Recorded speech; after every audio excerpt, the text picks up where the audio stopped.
નમસ્તે દર્શક મિત્રો, આજે આપણે વાત કરી છે ભાજપની જે કેટલીક આગાહીઓ દુનિયાના બહુ જાણીતા ભવિષ્યવેત્તા નોસ્ટ્રાડેમસે જે કરી હતી, એમાંની ઘણી બધી આગાહી ભારતીય જનતા પાર્ટી માટે સાચી સાબિત થઈ હતી. આ જે આગાહીઓનો એક જૂનો જે પટારો જે હતો એ મળી આવ્યો હતો 2000માં, અને એમાંથી કેટલીક આગાહીઓ કરવામાં આવી હતી. અને એ આગાહી જે છે એ વિશ્વ હિન્દુ સમાચાર કે જે વિશ્વ હિન્દુ પરિષદનું મુખપત્ર છે એમાં છપાઈ હતી. અને એ આગાહીઓ એટલી બધી સચોટ અને પરફેક્ટ છે કે જે આજના ભારતીય જનતા પાર્ટી માટે એકદમ લાગુ પડે છે. અને એટલા માટે આપણે ચર્ચા એની કરવી છે કે જે અગાઉથી આ કઈ રીતે નક્કી કરી શકાય છે કે ભાઈ આટલી સચોટ આગાહી થઈ શકે છે. એ આગાહી આપણે જોવા જેવી છે. ખાસ કરીને જ્યારે વિશ્વ હિન્દુ સમાચારે એમાં જે સંપાદક એ સમયે એના તંત્રી હતા, અને 2002માં આ આગાહી છપાઈ હતી. અને કૌશિક મહેતા ત્યારે એના તંત્રી હતા. પછી તો નરેન્દ્ર મોદીએ વિશ્વ હિન્દુ પરિષદની ઓફિસ ખાલી કરાવી, દસ્તાવેજો બધા આડાવડા રફે દફે થઈ ગયા. પરંતુ એ સમયનું એક જે કટિંગ હતું, એ કટિંગ લાઇબ્રેરીમાં હતું, અને એમાં ઘણી બધી વિગતો આપી હતી. અને એ સમયના જે સહસંપાદક હતા નલિન પંડ્યા, કે જે લાવેલા એક આર્ટિકલ ઓજસ્વીમાં જે છપાયો હતો અને એ ફરીથી આમાં છાપવામાં આવ્યો હતો. તો માઇકલ ડી નોસ્ટ્રાડેમસ એમણે જે આગાહી કરી હતી, જે ફ્રેન્ચના બહુ જાણીતા ભવિષ્યવેત્તા છે, અને આખા વિશ્વની એને આગાહીઓ કરી હતી. અને એમાંની ઘણી ખરી આગાહીઓ સાચી પણ પડી છે. તો એમાં ભાજપની પણ છે, કારણ કે ભાજપની એમણે જે આગાહી કરી હતી વર્ષો પહેલા, તો એમાં એક વાત એ કરી હતી કે ભાજપના વિભાજન મોટા પ્રમાણમાં થશે. આપણે જોયું, ગુજરાતમાં જોયું અને દેશમાં પણ જોયું કે 1998, 2001, 2007 ને 2013માં મોટા પ્રમાણમાં વિભાજન થયા ભારતીય જનતા પાર્ટીમાં. અનેક નેતાઓ એમાંથી છૂટા થયા, પાર્ટીઓ, અલગ અલગ પાર્ટીઓની રચના થઈ, ઘણું બધું થયું. એ પણ આગાહી કરી હતી ને. અને એમાં ખાસ કરીને જે ગુજરાતમાં આપણે જોઈ શકીએ છીએ કે એ જે નોસ્ટ્રાડેમસે જે આગાહી કરી કે ગુજરાતમાં એકદમ સચોટ સાબિત થઈ છે. ફેબ્રુઆરી 2000માં ફ્રાન્સના પ્યાન શહેરમાં નોસ્ટ્રાડેમસે પ્રકાશિત જે કેટલોક એની જે આગાહીઓ હતી એ મળી આવી હતી. અને એમાં 2 પાના જે છે એ ભારત અંગે મૂકવામાં આવ્યા હતા, ભારતીય જનતા પાર્ટી અંગે મૂકવામાં આવ્યા હતા. કે એમાં ભારતીય જનતા પાર્ટી અને ચૂંટણીઓનો ઉલ્લેખ પણ કરવામાં આવ્યો હતો.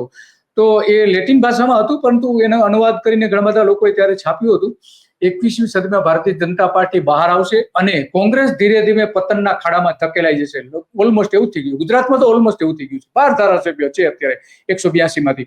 સત્તા મેળવવા માટે ભાજપના પોતાના સિદ્ધાંતો છોડી દેશે. આ સૌથી મોટી એમની વાત હતી. સત્તા માટે બધું જ છોડી દેશે. સિદ્ધાંતો, ભારતીય જનતા પાર્ટીના તમામ સિદ્ધાંતો, નીતિ, નિયમો બધું જ છોડી દેવામાં આવ્યું છે આખા દેશમાં. એમાં ગુજરાતમાં તો સૌથી વધારે. શિક્ષણ જેવા જે વિષયો છે એમાં વાસ્તવિક મુદ્દાઓ પર ચર્ચા નહીં કરે, નથી જ કરતા. આજે બિલકુલ નથી કરતા. એના સ્થાને ભાજપ પોતાની સર્વશક્તિ એક શ્વેત મહિલા પર આક્રમણ કરવા માટે વ્યતીત કરશે, આવી આગાહી છે. એ શ્વેત મહિલા કોણ એ આપણે સમજી શકીએ છીએ, સોનિયા ગાંધી. નોસ્ટ્રાડેમસે આવા પરિવર્તનની પણ ચર્ચા કરી છે. એમાં ખાસ કરીને પંચાયતના રૂપમાં ગામડાઓમાં શક્તિ પ્રદાન કરશે એવી આગાહી કરી હતી. સંસ્કૃત ભાષા જે છે રાષ્ટ્રીય ભાષાનો દરજ્જો આપવામાં આવશે અને ઇતિહાસ ફરીથી લખશે, ભારતનો ઇતિહાસ ફરીથી લખશે, આવું કહ્યું હતું. પુરાતન સંસ્કૃતિની વાત કરશે. અત્યારે આપણે જાણીએ છીએ પુરાતન સંસ્કૃતિના નામે ઘણું બધું સોશિયલ મીડિયાથી લઈને ઘણો બધા આર્ટિકલ્સ ને ઘણા બધા ફેક ન્યૂઝ અત્યારે ચલાવવામાં આવી રહ્યા છે. અને એમાં પ્રાણાયામ, યોગ વગેરે ને શિક્ષણ ક્ષેત્રમાં અને અન્ય દૈનિક જીવનમાં સામેલ કર્યા છે. અત્યારે કર્યા છે, એમાં કોઈ સવાલ નથી. સંવિધાનના પ્રજાતાંત્રિક સ્વરૂપને કાયમ રાખીને એમાં બદલાવ કરશે. ઘણા બધા ફેરફારો કરી નાખ્યા છે જે ભારતીય લોકશાહી માટે જોખમ છે, એવા પણ કર્યા છે. ભાજપ પોતાની સેક્યુલર છબી બનાવવા માટે કોંગ્રેસ જેવી બની જશે. યસ, આ મોટી વાત છે કે ભાજપ પોતાની જે છાપ હતી હિન્દુ પાર્ટી તરીકેની એ છોડી દીધી છે. અને અત્યારે કોંગ્રેસના જે સિદ્ધાંતો હતા, તમામ કોંગ્રેસના સિદ્ધાંતો અપનાવ્યા છે. માત્ર સિદ્ધાંતો જ નહીં, કોંગ્રેસના ઉછીના નેતાઓ પણ લીધા છે. તો આ ભાજપની આગાહીઓ જે હતી એ આગાહીઓ આપણે જોઈએ કે કયા પ્રકારની આગાહી હતી, એ પણ આપણે જોવું જ જોઈએ. અને એટલા માટે અને એમાં જે વાત છે એ વાત અત્યંત મહત્વની છે. આ જોઈ શકીએ છીએ એ સમયે જે વિશ્વ હિન્દુ સમાચારમાં જે આર્ટિકલ છપાયો હતો એ આપણે જોઈ શકીએ છીએ. એમાં સ્પષ્ટપણે એક પરફેક્ટ ઘરનું સપનું એને સાકાર કરશે કોણ? Shrinathji group of companies. 10 વર્ષ પહેલા Dakshesh Shah started his journey એક સિમ્પલ ડ્રીમથી. બધાનું ડ્રીમ હોમ બનાવવાનું સપનું, એ પણ અફોર્ડેબલ પ્રાઇસમાં. 2015 થી હજારો ફેમિલીઝનું સપનું પૂરું કર્યું છે. તો તમે કેમ પાછળ રહી જાઓ? આજે જ મુલાકાત લો શ્રીનાથજી સામ્રાજ્ય અને સ્વસ્તિક પાર્કની અને તમારા સપનાને એડ્રેસ આપો. આખો આર્ટિકલ છે, ફૂલ પેજ દેખાય છે, એમાંથી જે કોલમ છે કોલમમાં પણ આ બધી જ બાબતો એમાં આપણે જોઈ શકીએ છીએ, વાંચી શકીએ છીએ અને એમાં સ્પષ્ટપણે આપણે જોઈ શકાશે કે કયા પ્રકારે ભવિષ્યવાણી કરી હતી એ જ આર્ટિકલ. અને સૌથી મોટી વાત એ કરી કે જે અત્યારની પ્રજા, આખા દેશની પ્રજા એનાથી પીડિત છે, એમાં ખાસ કરીને ગુજરાત સૌથી વધારે પીડિત છે. એના રાજમાં એટલે કે ભાજપના રાજમાં ભ્રષ્ટાચાર, અફસરશાહી અને વીઆઈપી નો દબદબો વચ્ચે આ કલ્ચર વચ્ચે બિલકુલ 100% સાચી વાત કરી છે. અને બીજી વાત કરી હતી કે અનુદાનો ઘટાડી દેશે, ઘણા બધા ક્ષેત્રોમાં અનુદાનો ઘટાડી દીધા છે. ખાસ કરીને સામાજિક ક્ષેત્રે કામ કરતી સ્વૈચ્છિક સંસ્થાઓ છે એને ઓલમોસ્ટ મિટાવી દેવામાં આવી છે. સત્તા ભૂખ વધશે, બિલકુલ સાચી વાત છે. એવી આગાહી કરી હતી કે સત્તા ભૂખ વધશે અને એના આંતરિક સ્વરૂપને કેન્સરની માફક એ ફેલાઈ જશે. સત્તા ભૂખ આજે જાણીએ છીએ નરેન્દ્ર મોદીમાં જે સત્તા ભૂખ છે જબરજસ્ત, એના નેતાઓમાં જે સત્તા ભૂખ છે એ પણ આપણે જોઈ શકીએ છીએ. ભારતની સ્વાયત્તાની કિંમત પર તે અમેરિકન ઓક્ટોપસને રીઝવવાના પ્રયત્ન કરશે. બિલકુલ આજે નરેન્દ્ર મોદીના રાજમાં આ એકદમ સત્ય પુરવાર થયું છે. ડોનાલ્ડ ટ્રમ્પની સામે એક અક્ષર પણ બોલી શકતા નથી આ જ નરેન્દ્ર મોદી. અને અગાઉ પણ થયું છે. ભારતની સ્વાયત્તાની કિંમત જે છે એ આપણે ચૂકવી રહ્યા છે અમેરિકાની તરફેણ કરીને. ચીનના ખતરાને નજરઅંદાજ કરશે, બિલકુલ સાચી વાત ઠરી. અને ભૂલી જશે કે ઉપમહાદ્વીપમાં સ્થિરતા માટે પાક સાથે પરિસંધ રચવાની મહત્વની એક આવશ્યકતા રહેશે. આ બંને પડોશી દેશો માટેની એકદમ સાચી વાત કરી. ચીને ઘણો બધો પ્રદેશ આપણો દબાવી દીધો છે પણ એ નજરઅંદાજ કરી રહ્યા છે અત્યારની સરકાર. ફ્રાન્સ સાથેની દોસ્તી ખતમ કરશે, આંતરરાષ્ટ્રીય વાતો જે કરી રહ્યા છે. મહાન સંત, ભારતના મહાન સંત અને વિચારક અરવિંદ ઘોષના શબ્દોને ભૂલી જશે, બિલકુલ ભૂલી જવાયા છે.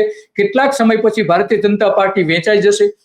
અનેક ભાગલાઓ પડ્યા છે, જોઈએ છીએ આપણે રાષ્ટ્રીય કક્ષાએ અને ગુજરાત કક્ષાએ.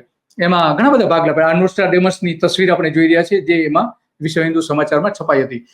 સમાંતર પાર્ટીનું ગઠન થશે, સમાંતર પાર્ટીઓ બની છે, કેટલી બધી બની છે. શંકરસિંહ વાઘેલા, કેશુભાઈ પટેલ, ગોરધન ઝડપિયા અને રાષ્ટ્રીય કક્ષાએ પણ આ જ પ્રકારના પ્રયત્નો થયા છે. નવી પાર્ટી દ્વારા ચૂંટણીઓ લાવવામાં આવશે અને કેટલાક સુધારાઓ થશે. એ કદાચ એવું બની શકે કે એ જે વાજપેયી વખતે જે જનસંઘને વિસર્જિત કરી દેવાયો હતો અને એના સ્થાને એક જનતા પાર્ટી રચાઈ હતી અને મોરારજી દેસાઈ એના વડાપ્રધાન બન્યા હતા. તો ત્યારે એ સંઘ મિટાવી દીધી અને નવી આખી પાર્ટી ભારતીય જનતા પાર્ટી બનાવી હતી. એ એકદમ સચોટ આગાહી આપણે જોઈ શકીએ છીએ. બુદ્ધિવાદી લોકો આધુનિક માટે બેસશે. હા, યસ, આ વાત એ છે જે સોશિયલ મીડિયામાં અત્યારે આપણે જોઈ શકીએ છીએ કે બુદ્ધિશાળી લોકો પણ આધુનિક બાબતો માટે નરેન્દ્ર મોદી અને ભારતીય જનતા પાર્ટીને ટેકો આપી રહ્યા છે. એક જુઠ્ઠાણાઓ ચલાવે તો પણ એ ચલાવે છે. જો નરેન્દ્ર મોદી શું કહી રહ્યા છે એ પણ આપણે સાંભળી એની